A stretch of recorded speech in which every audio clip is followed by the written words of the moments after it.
मार्च महिना संपला, सरकारने आता शेतकऱ्यांना कर्जमाफीची प्रक्रिया विनाअट सुरू करावी, नाहीतर कागदाच्या ससेमिऱ्यात शेतकऱ्यांना अजून पिळवटून काढू नका, म्हणजे झालं.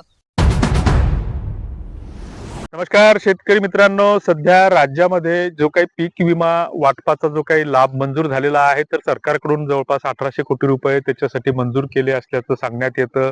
मात्र याच्यामध्येही बराच गोंधळ आहे आणि हा लाभ ज्यांचा मंजूर झाला तर त्यांची आकडेवारी ही पोर्टलवर सरकारने प्रसिद्ध केलेली आहे.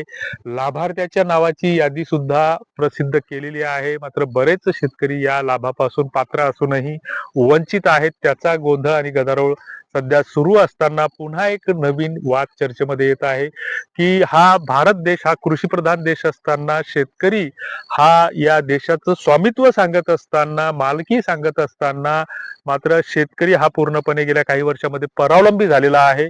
आणि मग जरी सातबारा तुमच्या नावाने असेल, शेती तुमच्या मालकीची असेल, तुम्ही विकत घेतली असेल, तुमची ती वडिलोपार्जित असेल, परंपरागत असेल, तरी सुद्धा तुमच्या शेतामध्ये आता तुम्ही काय पेरलं पाहिजे, काय नाही पेरलं पाहिजे हे ठरवणारी आता सरकार ठरवणार किंवा सरकारची यंत्रणा ठरवणार.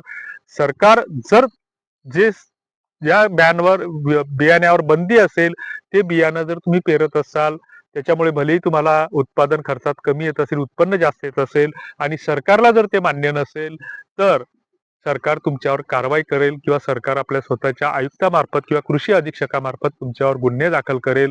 असा आता हा विषय सध्या चर्चेत येतो आहे. नेमका हा काय विषय आहे, तर STBT जे काही कापसाचं वाण आहे, तर त्याच्यावर सरकारने बंदी घातलेली आहे. आणि याचं मुख्य कारण म्हणजे जे काही ग्लायफोसेट सारख्या ज्या काही हार्बिसाइड्स जास्त प्रमाणामध्ये याच्यामुळे वाढ होते असं सरकारचं म्हणणं आहे.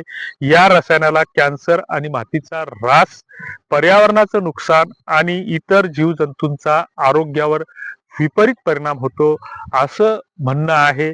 मात्र जे काही जगातील इतर काही कापूस उत्पादक देश आहेत, तर मग त्याच्यामध्ये ब्राझील असेल, अमेरिका असेल, ऑस्ट्रेलियन देश असतील किंवा आफ्रिकन देश असतील, की याच्यामध्ये मग पूर्णतः बंदी नाही किंवा बऱ्याच देशांमध्ये याची मुभा आहे. चीनमध्ये सुद्धा या बियाण्यावर बंदी नाही. मात्र भारतातच मग ही बंदी का?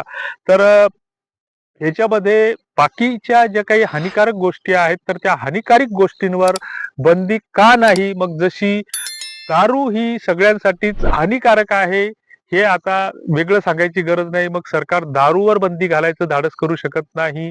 गुटख्यावर बंदी आहे महाराष्ट्रामध्ये, मात्र आजही कुठेही किराणा दुकानात जा, पानटपरीवर जा, गुटखा तुम्हाला सर्रासपणे मिळतो. मग त्याच्या आरोग्यावर चांगले परिणाम होतात हे आतापर्यंत कुठलंही सिद्ध झालेलं नाही. त्या गोष्टीवर बंदी नाही. प्लॅस्टिकवर बंदी नाही. जी काही जीवघेणी कीटकनाशक आहेत ज्याच्यामुळे कॅन्सरचं प्रमाण वाढतं आहे, जी काही तणनाशक आहेत घातक, त्याच्यामुळं रोगराई वाढते आहे, तर त्याच्यावर बंदी नाही. मात्र सरकार या कापसाच्या वाणावर किंवा बियाण्यावर किंवा विक्रीवर बंदी घालत आहे. ह्या गोष्टीचं आता सध्या गदारोळ सुरू आहे. मग शेतकऱ्यांची जी काही गरज आहे, तर अन्न आणि सुरक्षा या दृष्टीनं रासायनिक खते किंवा DAP आणि काही कीटकनाशके पूर्णतः बंद केल्यास उत्पादन घटू शकतं, मोठ्या प्रमाणात घटू शकतं असं सांगितलं जातं. मात्र मग ज्या गोष्टी खरोखर घातक आहेत, तर अशा गोष्टींवर बंदी घालणं आवश्यक आहे. मात्र जी काही बाजारामध्ये फळं मिळतात, तर ती कुठल्या पद्धतीनं पिकवली जातात हे वेगळं सांगायची गरज नाही आणि त्याच्यामुळे कुठले आजार वाढतात. जे काही रेडीमेड पाऊच मिळतात, खाद्यपदार्थ मिळतात, तर त्याच्यामध्ये नेमके काय असतं? अन्न आणि औषध प्रशासन जे आहे, तर ते कुठे कारवाई करताना दिसत नाही.